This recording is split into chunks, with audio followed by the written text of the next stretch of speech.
Alright guys, sa mapagpalang araw sa inyong lahat. Andito na naman ang ating ka-road trip, isang reaction video dito sa UNTV. Japanese PM, ayan, Kishida, magbigay ng talumpati sa Kongreso kapag bumisita sa Pilipinas. At nakatakdang magbigay ng talumpati si Japanese Prime Minister. Ayan, Fumio Kishida-san sa isang special joint session ng Kongreso sa November 4. At panoorin po natin ang buong detalye dito sa UNTV.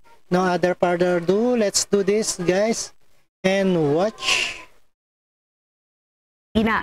Tiniyak naman ni House Speaker Martin Romualdez na ginagawa na ng House of Representatives ang mga kinakailangang hakbang upang matiyak na magiging mabunga at memorable ang pagbisita ni PM Kishida sa bansa.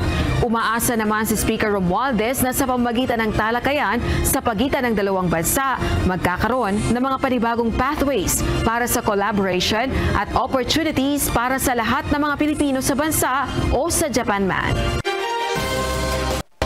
Alright, napakinggan nyo guys dito.